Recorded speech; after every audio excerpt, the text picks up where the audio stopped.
Melasma are మంగుమచ్చలు ఒక్కసారి వచ్చాయి అని అంటే పోగొట్టుకోవడం చాలా కష్టం. బికాజ్ మెలాస్మా అలాంటి ప్రాబ్లం. బట్ మీరు ఏ ప్రోడక్ట్ యూస్ చేసినా కొన్ని మిస్టేక్స్ మీరు చేస్తూ ఉంటే మళ్ళీ మెలాస్మా వస్తుంది. ఆ మిస్టేక్స్ ఏంటి అంటే సన్ స్క్రీన్ అవాయిడ్ చేయడము.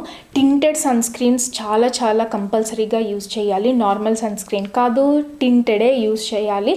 SPF 50+ PA+++ ఇట్లాంటివి ఉన్న సన్ స్క్రీన్ చూసుకోండి. టింట్ ఎందుకు అంటే మనకి UVA UVB నుంచి కాకుండా విజిబుల్ లైట్ పడి కూడా మెలాస్మా ఎక్కువ ట్రిగ్గర్ అవుతుంది. సో టింటెడ్ సన్ స్క్రీన్స్ ఏంటంటే విజిబుల్ లైట్ని బ్లాక్ చేసి మెలాస్మాని తగ్గించడానికి హెల్ప్ చేస్తాయి.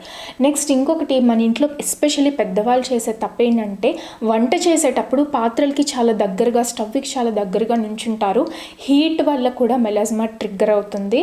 సో పాత్రలకి కొంచెం దూరంగా నుంచోండి. అండ్ ఆల్సో మధ్య మధ్యలో స్కిన్ని కూల్ డౌన్ చేసుకుంటూ ఉండండి ఆ హీట్ నుంచి. ఇంకోటి, ఫేషియల్స్ తీసుకునేటప్పుడు blackheads whiteheads remove చేయాలని చెప్పి ఫేస్కి స్టీమ్ తీసుకుంటారు. అస్సలు మానేసేయండి, తీసుకోవద్దు. స్టీమ్లో హీట్ ఉంటుంది, ఆ హీట్ వల్ల కూడా మెలాస్మా ట్రిగ్గర్ అవుతూ ఉంటుంది. ఇంకొకటి, ఫేస్ మాత్రము కూల్ వాటర్ వామ్ వాటర్తో వాష్ చేసుకుని మిగతా బాడీ అంతా హాట్ షవర్ చేస్తారు. మన బాడీలో ఎక్కడ మనకి ఇంజరీ అయినా బాడీ మొత్తం ఇన్ఫ్లమేషన్ ట్రిగ్గర్ అవుతుంది. సో మీరు మిగతా బాడీకి హాట్ షవర్స్ తీసుకోవడం వల్ల మీ ఫేస్లో కూడా ఇన్ఫ్లమేషన్ ట్రిగ్గర్ అయ్యి మెలాస్మాని ఇంకా ఎక్కువ ట్రిగ్గర్ అయ్యేలాగా చేస్తుంది. సో హోల్ బాడీకి మీరు వామ్ షవర్స్ని మాత్రమే తీసుకోవాలి. నెక్స్ట్ మీరు చూడాల్సిన ఇంగ్రీడియంట్స్ ఏంటి అంటే ఆల్ఫా ఆర్బ్యూటిన్ చూసుకోండి, బట్ ప్రెగ్నెన్సీలో యూజ్ చేయకూడదు. నెక్స్ట్ కోజిక్ యాసిడ్ హెల్ప్ అవుతుంది, వైటమిన్ C హెల్ప్ అవుతుంది, ట్రానెగ్జామిక్ యాసిడ్ హెల్ప్ అవుతుంది, నయాసినమైడ్ కూడా హెల్ప్ అవుతుంది. బట్ అన్నిటినీ ఒకే రొటీన్లో మీరు చేసుకోకండి. మార్నింగ్ ఒక ఇంగ్రీడియంట్ తీసుకోండి, నైట్ ఒక ఇంగ్రీడియంట్ తీసుకోండి. మార్నింగ్ వైటమిన్ C యూజ్ చేయండి, నైట్కి ఆల్ఫా ఆర్బ్యూటిన్ యూజ్ చేయండి.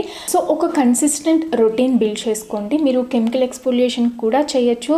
వారానికి ఒకసారి గ్లైకాలిక్ యాసిడ్తో మీరు కెమికల్ ఎక్స్ఫోలియేషన్ చేసుకోవచ్చు. But remember, glycolic acid use చేసినప్పుడు ఇంకా ఏ సిరం యూజ్ చేయకూడదు. Use only glycolic acid and a good moisturiser. And problem చాలా స్టబర్న్గా ఉంటే అస్సలు డిలే చేయకండి, కన్సల్ట్ డర్మటాలజిస్ట్. ఒక్కొక్కసారి మనకి ట్యాబ్లెట్స్ అవసరం కూడా ఉంటుంది ప్రాబ్లమ్ని తగ్గించడానికి.